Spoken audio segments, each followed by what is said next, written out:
la pause portant conseil, y en a-t-il qui souhaitent revenir sur des sujets qu'on a abordés avant la pause? Oui, c'est par rapport au covenant quand vous dites que le principe est de dire si votre note de crédit se dégrade, ce qui est classique, vous devez rembourser tout de suite. Mais en quoi les prêteurs sont-ils protégés? Parce que de fait, si on demande du temps pour rembourser, c'est qu'on ne peut pas payer tout de suite. Et quand vous dites après oui, mais comme on rembourse avec du cash, c'est une façon un peu extrême de voir les choses que de regarder les fonds propres. Est-ce que le fait de déclencher un covenant ne risque pas d'astreindre l'emprunteur à se liquider pour payer? Okay. La question concerne, si je comprends bien votre question, l'utilité réelle pour le prêteur d'avoir des covenants. L'utilité, l'idée c'est est-ce que ce n'est pas une arme extrême, est-ce qu'il peut les déclencher parce que ce n'est pas forcément dans son intérêt que de provoquer la liquidation de son débiteur. Votre question c'est, en cas de non-respect par l'emprunteur des covenants, est-il de l'intérêt nécessairement pour le prêteur de forcer l'emprunteur à accélérer le remboursement et s'il ne peut pas, on va aller à la faillite et à la liquidation. Très bonne remarque. Excellente remarque. Ce que veut l'emprunteur, c'est avoir le choix. C'est avoir le droit. Si jamais l'entreprise ne respecte pas un covenant, le droit de lui imposer de rembourser par anticipation une dette. Avoir le droit, c'est comme une option, c'est génial. Parce que ça veut dire que vous, en tant que prêteur, vous êtes investi d'un pouvoir fantastique, celui de mettre l'entreprise en faillite. Donc, quand vous arrivez prêteur d'une entreprise qui vient de louper un covenant, elle n'est pas en faillite, elle a du cash, elle assure toujours le service de sa dette, mais elle a loupé un covenant, donc sous-entendu, elle se détériore un petit peu. Ben, le prêteur, il devient investi d'un gros pouvoir. C'est-à-dire qu'il dit, voilà, j'ai le droit de vous demander de rembourser par anticipation tout de suite, donc asseyons-nous à la table de négociation et voyons ce qu'on peut faire. Donc le prêteur, il n'est pas fou. Effectivement, si ce n'est pas son intérêt de le faire, il ne va pas le faire. Mais en échange de ça, il va dire, écoutez, je veux bien laisser tomber mes covenants, faire ce qu'on appelle un covenant waiver, c'est-à-dire que j'abandonne mon droit de vous demander un remboursement immédiat, mais il va falloir me donner quelque chose en échange. Comme par exemple, une augmentation de l'intérêt du spread.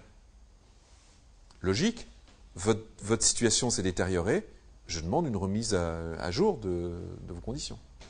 D'accord ? Ou alors, dans la situation où là, c'est vraiment pire. Donc, vous voyez, pour l'emprunteur, pour le prêteur, c'est mieux que de ne rien avoir eu comme droit de renégociation. Donc, on remet les choses à plat. Donc, effectivement, dans la plupart du cas, il n'exerce pas son droit de liquider, parce que ce n'est pas son intérêt. Il va peut-être récupérer un certain pourcentage de sa dette. Mais dans la plupart des cas, ça lui donne un pouvoir de négociation pour faire autre chose. Y compris dans les cas où l'entreprise est dans un tel état que pour qu'elle survive, il faudrait remettre de l'argent frais. Le prêteur dit « j'ai pas trop envie de remettre de l'argent frais, l'entreprise est plus risquée qu'avant ». Donc le prêteur va voir l'actionnaire, parce qu'autour de la table de négociation, il y a qui? Il y a le prêteur, et puis il y a qui d'autre? Il y a l'entreprise, mais l'entreprise, c'est des gens, c'est le chef d'entreprise, leur patron, c'est l'actionnaire.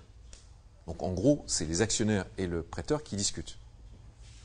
Okay, l'entreprise, le directeur financier, mais l'entreprise, ce sont des agents qui agissent pour l'actionnaire.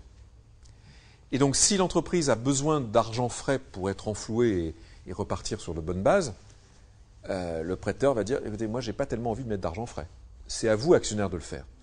L'actionnaire, ça l'embête aussi. Il dit, attends, si je remets de l'argent frais, je vais me diluer, c'est-à-dire que ma rentabilité future, à flux identique, divisé par un montant nominal plus important, ça baisse ma rentabilité, dit l'actionnaire.